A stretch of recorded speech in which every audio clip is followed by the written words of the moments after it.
오늘의 새빨간 이슈들 모두 확인하고 오셨습니다. 지금부터는 전문가님과 함께 더 자세하게 이슈 분석을 해보도록 할 텐데요. 자, 첫 번째 이슈부터 확인을 해보도록 하겠습니다. 코스피가 3,000선, 코스닥이 1,000선을 돌파하면서 최근 시장의 변동성이 굉장히 커지고 있습니다. 현재도 코스피 지수가 현재 0.13% 하락세로 돌아서고 있는 모습인데요. 하루에도 등락폭이 70에서 80포인트씩 굉장히 출렁이고 있는 모습입니다.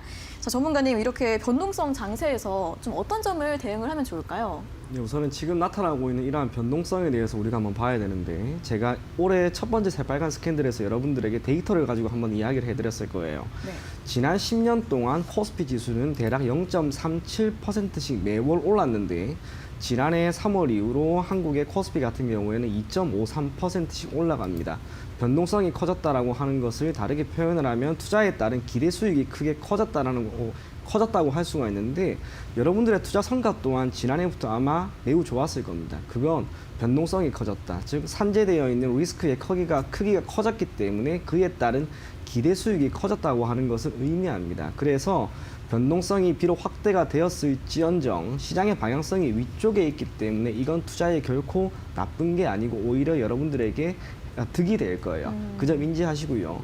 그럼 앞으로 변동성이 조금 더 커질 것인가라고 하는 부분에 대한 것을 우리가 고려를 한다면, 현재 미국을 기반으로 하고 있는 기타 증시에 영향을 미칠 만한 여러 가지 변수들에 크게 변화는 없습니다. 거시경제지표는 분명 조금씩 개선이 되고 있고, 미국 바이든 정부의 출범 이후로 경기를 부양시키기 위한 통화정책 또한 점진적으로 확대될 것을 우리가 전망을 하고 있죠.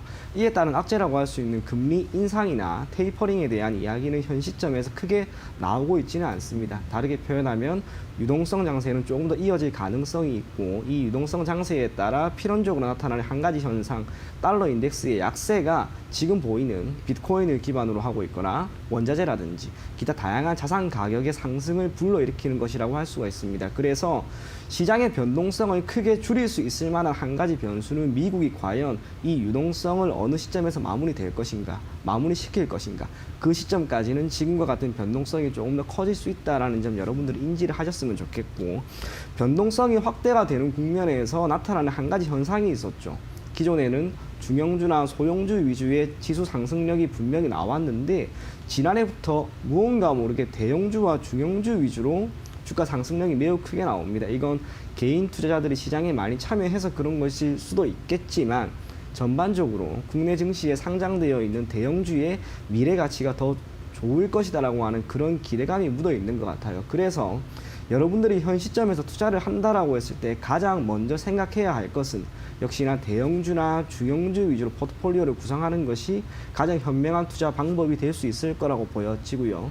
또 하나, 주식시장이라고 하는 것이 현 시점에서 당장 꺾일 것 같지는 않습니다. 제 개인적으로 이야기해 드린 것처럼 올해 코스피 같은 경우에는 대략 3,870포인트, 그리고 종가 기준으로는 3,420포인트 정도, 지금 기준으로 여전히 오를 가능성이 있어요. 이 경우에 지수가 상승한다라고 했을 때 각 종목이 보일 수 있는 민감도는 다 차이가 나죠.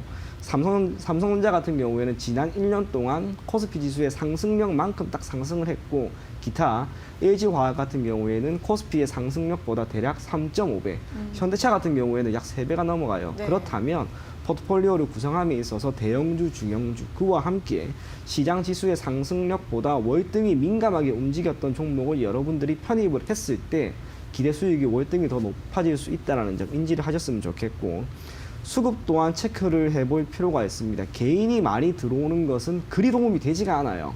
아까도 이야기했던 것처럼 선물 쪽에서 외국인이 얼마만큼 들어오는지, 그리고 현물 쪽에서 기관이 어느 정도 들어오는지, 그게 확인이 되는 시점에서 시장은 다시 한번 탄력을 받고 갈 거라고 생각을 합니다. 그래서 시장 수급과 포트폴리오는 가급적 중형, 대형주 위주로 구성을 한다면 충분히 좋은 결과 얻을 수 있을 거라고 생각을 하고요. 주의할 게 있다면 네. 개별 테마주죠. 네. 지금도 개별 장세가 이어지고 있다 할지언정 매일매일 다릅니다. 이슈에 따른 주가 상승이 크게 가는 게 아니에요. 그렇다면 여러분들이 투자를 하게 되었을 때 단기적으로 이에 따른 움직임에 대응할 수 있을 것인가 어려울 겁니다. 그렇기 때문에 소형주 위주로 특히 테마를 가지고 있는 종목들, 말 그대로 반짝이는 종목들은 철저하게 배제를 하고 안정적인 포트폴리오를 구성해 나간다면 여러분 분명 좋은 결과 있을 거니까 제 말 조금은 기억은 하셨다가 한번 실현해 보셨으면 좋겠습니다. 네, 아직은 유동성 장세를 기반으로 한 변동성 장세 좀 이어질 것으로 보이니까 잘 이용해 보시면 좋을 것 같습니다. 이 중요한 게 미국의 금리 정책 기조가 중요하다고 하니까 이제 오늘 밤에 나올 FOMC 회의 결과도 한번 잘 살펴보시고요.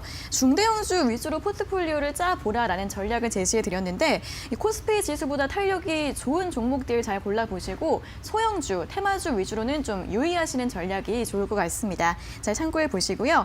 이어서 다음 이슈 확인해 보도록 하겠습니다. 자, 오늘도 좀 코스닥 시장에 주목을 해봐야겠죠. 앞서도 IT 반도체 중소형주 좋다 이런 이야기를 드렸는데 자, 오늘 코스닥 시장 업종별 전략을 좀 세워봐야 할 것 같습니다. 어떤 섹터가 좋고 또 어떤 섹터를 좀 피해야 할까요?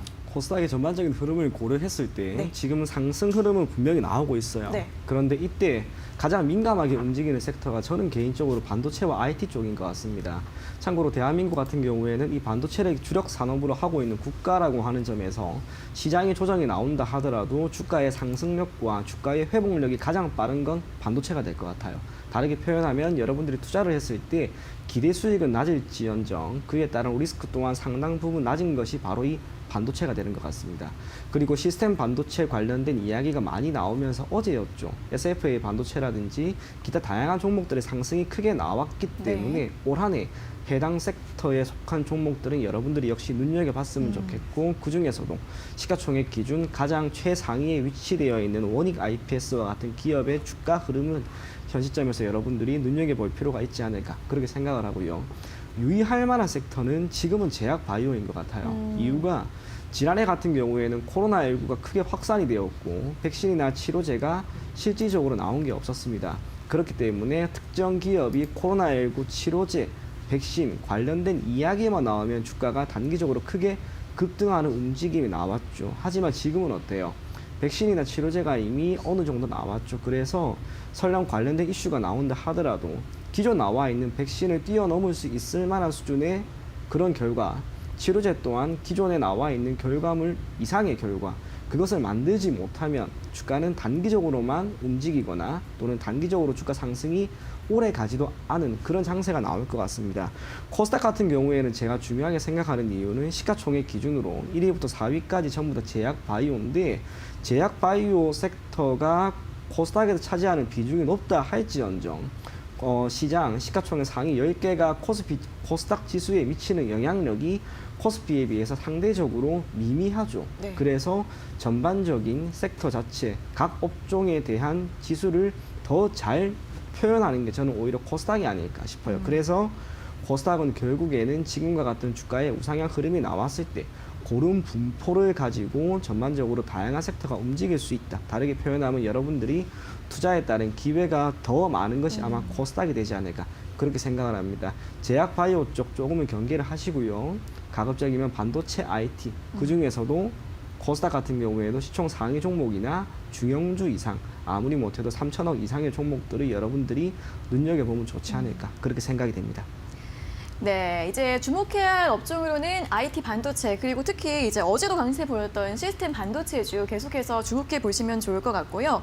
또 작년에 워낙 많이 올랐고 기대치가 높아졌기 때문에 제약바이오주 같은 경우에는 유의해야 할 섹터로 꼽아주셨습니다. 잘 참고해 보시면서 투자 포인트들 골라보시면 좋을 것 같습니다.